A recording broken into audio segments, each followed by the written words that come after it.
क्रिस्त में मेरे प्यारे भाई और बहनों, आप सभी को जय यीशु। आज हम एक नए विषय को सीखेंगे।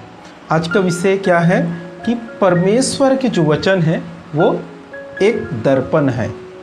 परमेश्वर के वचन क्या है? एक दर्पण है। मेरे प्रिय भाई और बहनों, जब हम एक नए कपड़े को लगाते हैं, हम जब एक नए ड्रेस को लगाते हैं, तो हम किसके सामने जाते हैं? उसे देखने के लिए, चेक करने के लिए दर्पण के सामने खड़े होते हैं और अपने आप को देखते हैं कि मैं कैसे दिख रहा हूँ, ये कलर मुझ पे सूट कर रहा है कि नहीं, मैं खूबसूरत दिख रहा हूँ कि नहीं। ये कौन किसके सम्मुख खड़े होते हैं? हम दर्पण के सामने खड़े होते हैं। जब आप कपड़े की दुकान में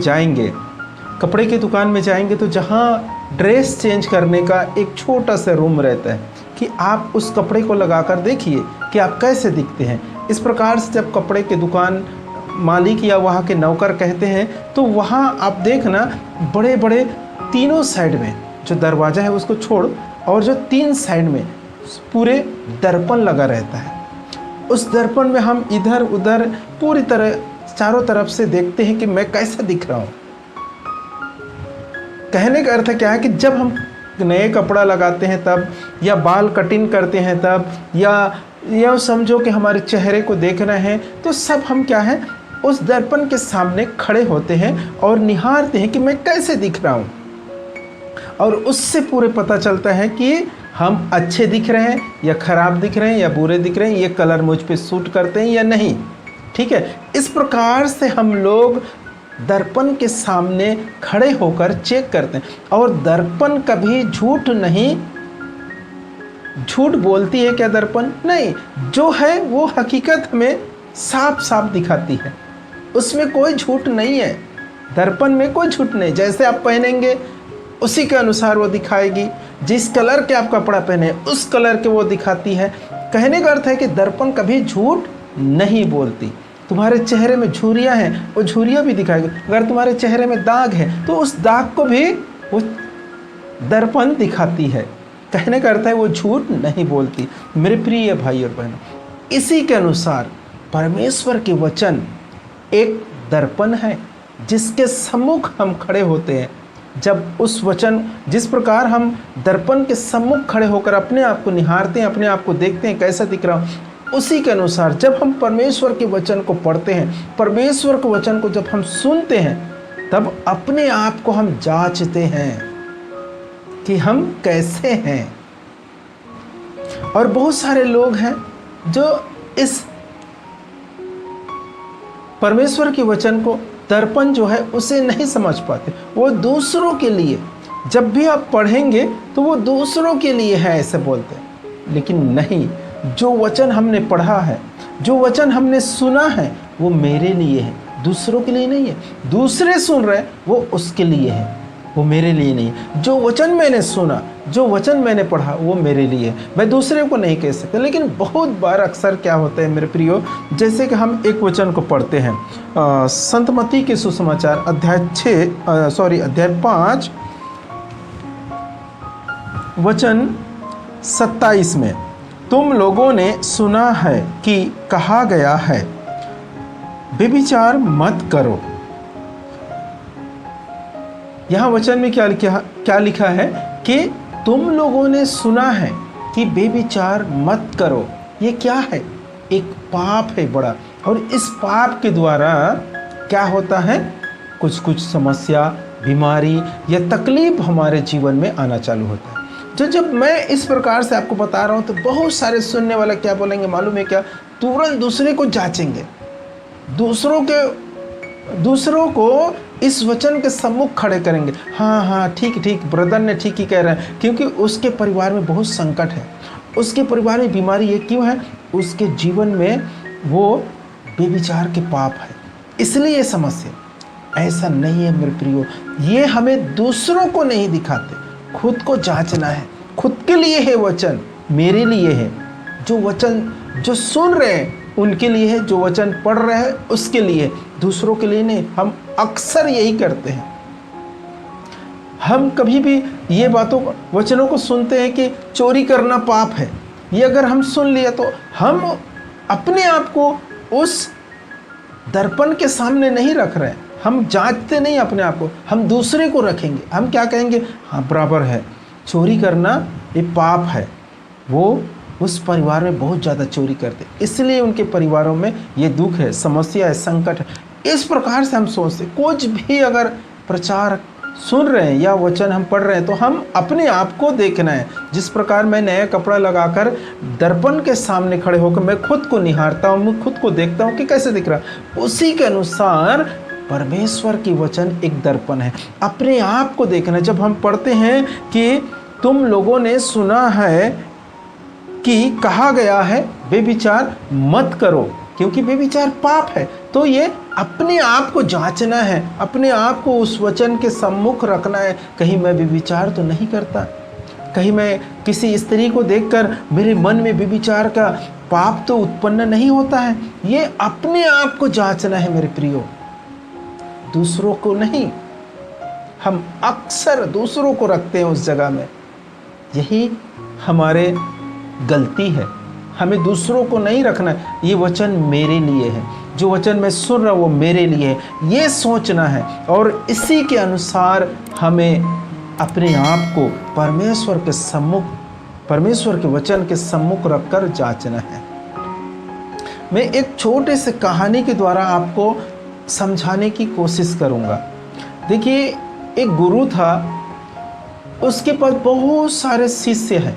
एक गुरु के पास बहुत सारे शिष्य हैं और वो लोग शिक्षा प्राप्त कर रहे हैं।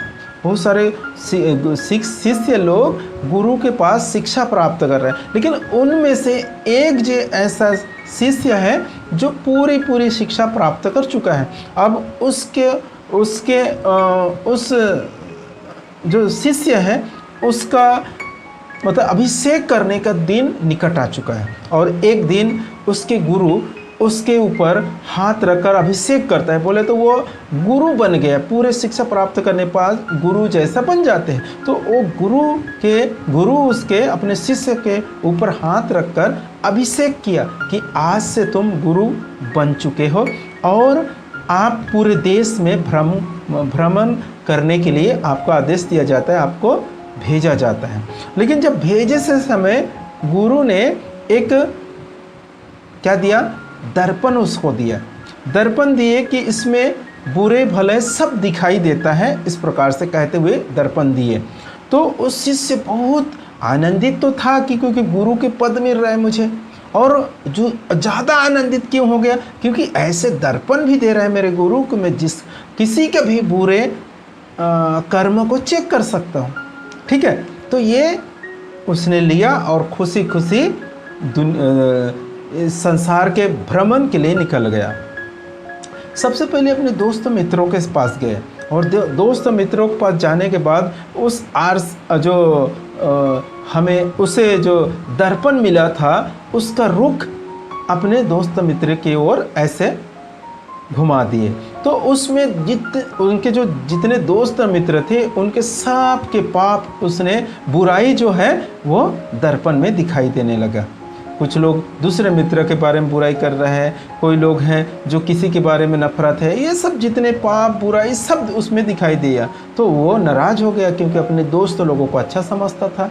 इस पर वो जो शिष्य था जो भ्रमण करने के लिए निकला था वो नाराज़ हो गया कि मेरे दोस्त लोग भी बुरे हैं, इनके अंदर भी पाप है, ये लोग भी अच्छे नहीं हैं। इस प्रकार से वो नाराज़ होकर वहाँ से चले गए। फिर अपने घर वालों के घर में गया, घर वालों के ऊपर माता जी को चेक किया, पिताजी को चेक किया, सब में बुराई है, सब में कुछ ना कुछ पाप है। अरे ये लोगों को मैं अच्छा समझा था। फिर ऐसे करते करते दुनिया में सब बहुत दिनों तक लोगों को सिर्फ चेक कर रहे हैं कौन अच्छा मिल रहा है, कोई अच्छा नहीं मिला, कोई अच्छा नहीं मिला। फिर अंत में तंग आ गया, नाराज हो गया, उदास होकर गुरु के पास गया कि गुरुजी हमारा महापुरुष है। तो उसने जाने के बाद अपने जो दर्पण मिला है उसको अपने गुरु की ओर उसके रुख को मोड़ दिए। तो देखा कि गुरु के अंदर भी बुराइयां हैं, गुरु के अंदर भी कमी है। अरे उससे और नाराज हो गया और कि मैं तो सोचा था मेरे गुरु महापुरुष है, लेकिन इसके अंदर भी बुराई है।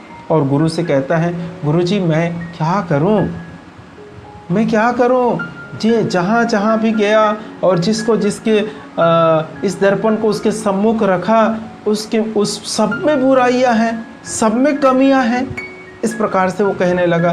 इसलिए मैं परेशान हो गया कि मैं करूं तो करूं क्या।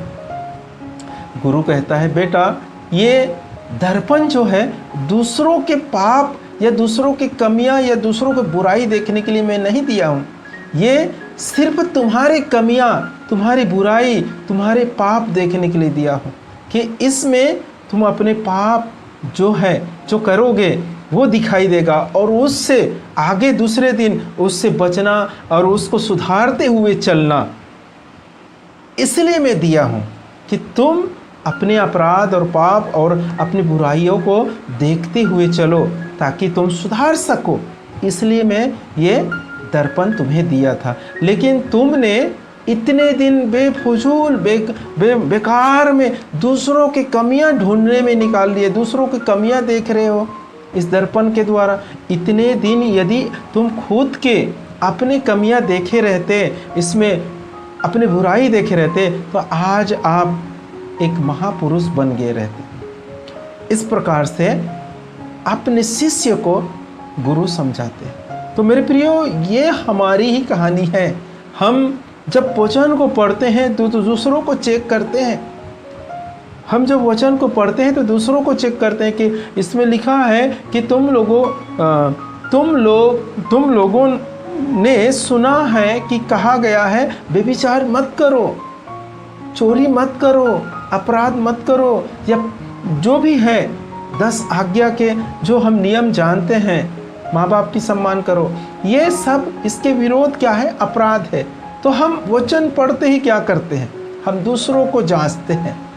हाँ, उसके परिवार में अशांति है, इसका अर्थ है ये लोग व्यभिचारी हैं, बहुत बड़ा पापी है। ये वचन जो हम पढ़ रहे हैं, वचन जो हम सुन रहे हैं, वो हमारे लिए है, हमारे अंदर जांचने के लिए है, और वो हमारे कमियों को पश्चाताप करते हुए सुधारते हुए चलना है। तो एक दिन हम जिस प्रकार गुरु ने अपने शिष्य से कहा, बेटा यदि आप इस दर्पण के द्वारा अपनी बुराई को चेक किए रहते, अपने बुराई को देखे रहते, तो आप एक महापुरुष बन गए होते, एक महापुरुष बन गया रहते।